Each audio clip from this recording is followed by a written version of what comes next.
Sir నమస్కారం అండి. నమస్తే అండి. ఆ! నమస్తే.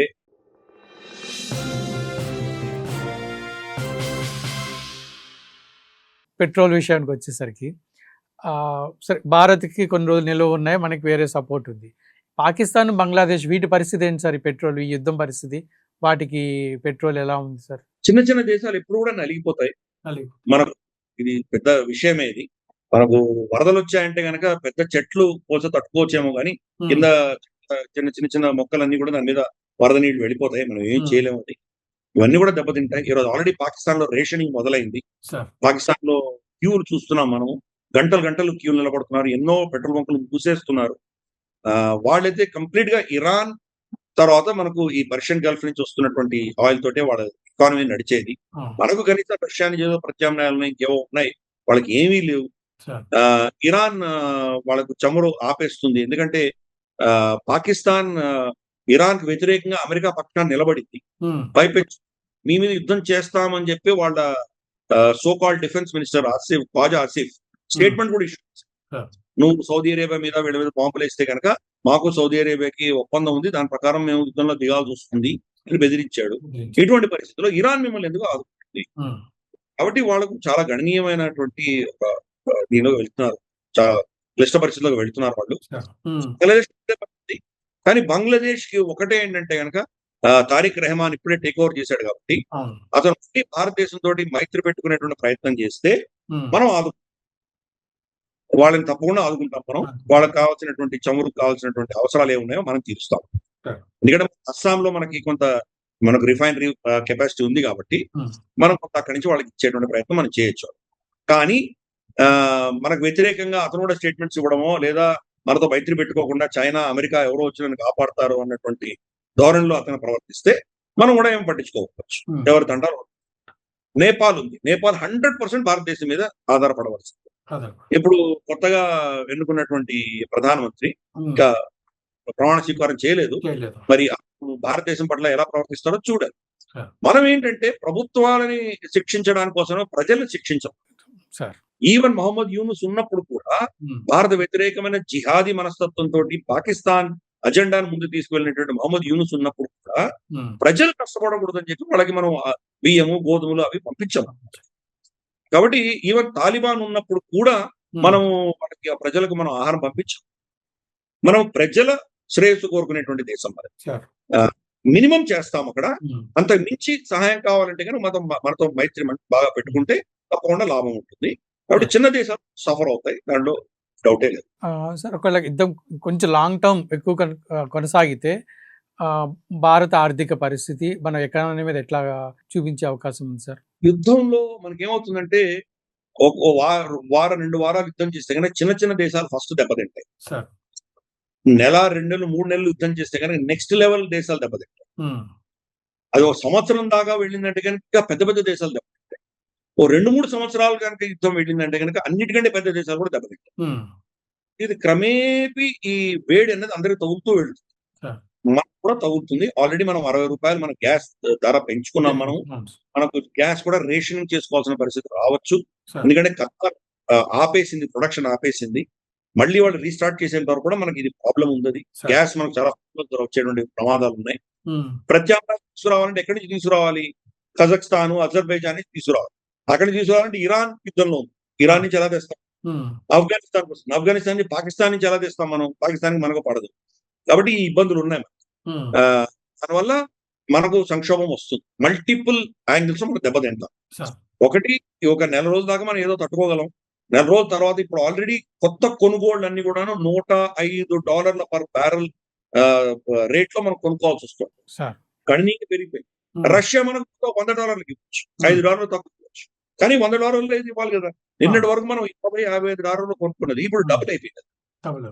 కాబట్టి చమురు ధరలు పెరుగుతాయి. హ్మ్. 2 చమురు రావడం కష్టమవుతుంది. హ్మ్. ఎందుకంటే ఈ 20% ఆగిపోయింది కాబట్టి ఈ పర్షియన్ గల్ఫ్ నుంచి మనం రమారమని 30-40% మనం కొనుక్కునేవాళ్ళం. సార్. ఇప్పుడు అది ఆగిపోయింది కాబట్టి ప్రత్యామ్నాయాలు రావాలి. ప్రత్యామ్నాయాలు సడెన్‌గా వాడు ప్రొడక్షన్ ఇంక్రీజ్ చేయలేరు ఒకటి. హ్మ్. 2 చేసినా గాని కూడా మనం ఒకరే కాదు కదా!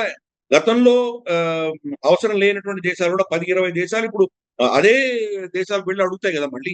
అవును. పాకిస్తాన్ రష్యా నుంచి ఏం కొనుక్కోలేదు కదా. హ్మ్. ఇప్పుడు పాకిస్తాన్ కూడా వెళ్ళి రష్యాని అడుగుతుంది కదా, మమ్మల్ని ఆదుకోండి, మాకు ఏదైనా ఇవ్వండి అని అడుగుతుంది కదా.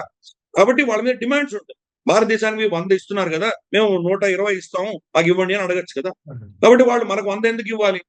ఓకే, 100కి ఇస్తాం, మీకు మాకు మైత్రి ఉంది కాబట్టి, కానీ మీకు ఇచ్చేటువంటి కెపాసిటీ తగ్గిస్తాం మేము, కొంతమందికి డైవర్ట్ చేస్తాం అని అనొచ్చు కదా.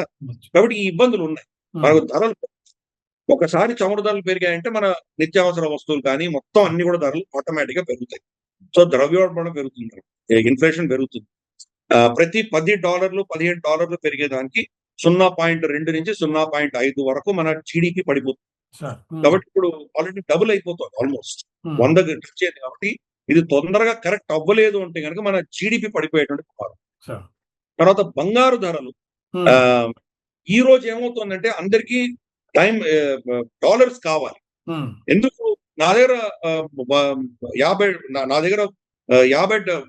$50 ఉన్నాయంటే కనుక నా దగ్గర ఒక బ్యారెల్ నేను పెట్రోలియం కొనుక్కునేవాడిని గతంలో. ఇప్పుడు నా దగ్గర $50 ఉంటే ఒక బ్యారెల్ నాకు రావట్లేదు. కాబట్టి నాకు $2 కూడా సరిపోతుంది. నాకు 100 కంటే ఎక్కువ కాదు, 105 కావాలి. అంటే నాకు $55 కావాలి, ఇంకా అదనంగా కావాలి. సో డాలర్లు కొనుక్కుంటారు. సో ప్రపంచం అంతా డాలర్లు కొనుక్కోవడం మొదలెట్టారు కాబట్టి డాలర్ ధర పెరిగిపోతుంది. అందుకనే ఈరోజు చూసాం మనం, రూపాయి పతనం చెంది డాలర్ మీద డిమాండ్ పెరుగుతుంది. డాలర్ మీద డిమాండ్ పెరిగితే కనుక ఎక్కడి నుంచో తీసి ఇక్కడ ఇవ్వాలి కదా. ఎక్కడి నుంచి తీస్తారు? మీ స్టాక్ మార్కెట్స్ నుంచి, మీ షేర్స్ నుంచి, తర్వాత మీ పెట్టుబడుల దగ్గర నుంచి, తర్వాత మీ క్రిప్టో కరెన్సీస్ దగ్గర నుంచి, అలాగే బంగారం నుంచి, వీటన్నిటి నుంచి పైసలు తీసి డాలర్లు కొనుక్కుంటున్నారు ప్రపంచం. అందుకని డాలర్ పెరుగుతోంది, ఇవన్నీ పడిపోతుంది.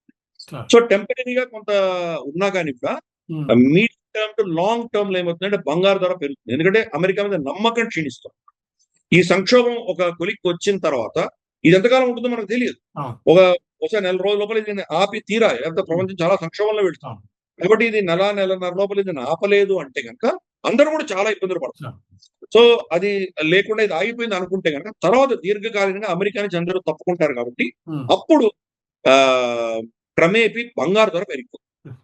సో ఇవన్నీ కూడా ఏంటంటే 2-3 లీవర్స్ ఉంటాయి.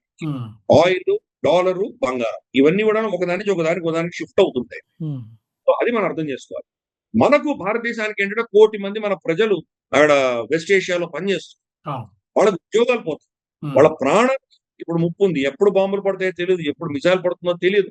ఆల్రెడీ ఇజ్రాయెల్ లో మన భారత పౌరుడు ఒకరిని చనిపోయాడని మనం వింటున్నాము. అలాగే 4 భారతీయులు షిప్పుల మీద దాడి చనిపోయారు మన వాళ్ళు. సో కాబట్టి మనకు మన ప్రజల నష్టం, మన ప్రజలు చనిపోయేటువంటి ప్రమాదము, ఉద్యోగాలు పోయేటువంటి ప్రమాదము. వాళ్ళు అంతవరకు మనకి రెమిటెన్సెస్, ప్రపంచంలోనే హైయెస్ట్ రెమిటెన్సెస్ భారతదేశానికి వస్తున్నాయి. మన వాళ్ళు విదేశాల్లో పనిచేస్తున్న వాళ్ళు మాతృభూమికి పంపించేటువంటి ధనం ఏదైతే ఉందో $100 బిలియన్ దాటిన ఏకైక దేశం భారతదేశం. సంవత్సరానికి $100 బిలియన్ పైచీలకు మనకు రెమిటెన్సెస్ వస్తున్నాయి. గత 2 సంవత్సరాలుగా $100 బిలియన్ పైచీలకు మనకు వస్తుంది. అవి తగ్గిపోతాయి, మనకు రెమిటెన్సెస్ తగ్గిపోతాయి. కాబట్టి మనం కొనుక్కోవాల్సి వస్తుంది డాలర్ని. కాబట్టి రూపాయి పందరం చెందుతుంది, డాలర్ పుంజుకుంటుంది.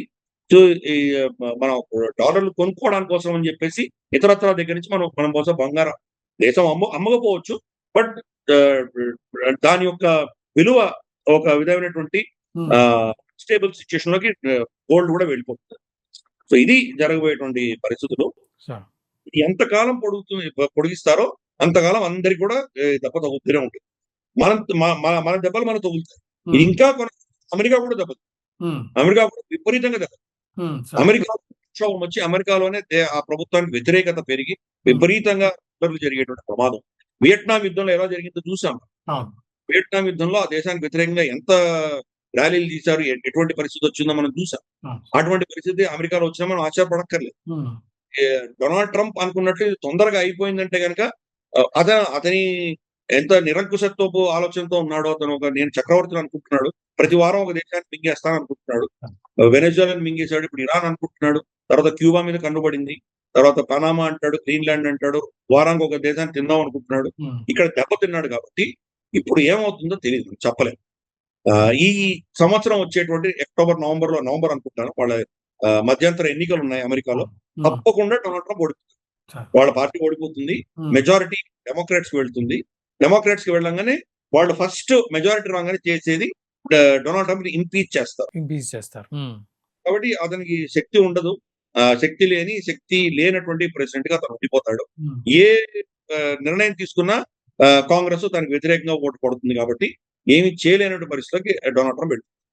సో ఇది నేను చూస్తున్నటువంటి రాబోయే రోజుల్లో నేను చూస్తున్నటువంటి విషయం.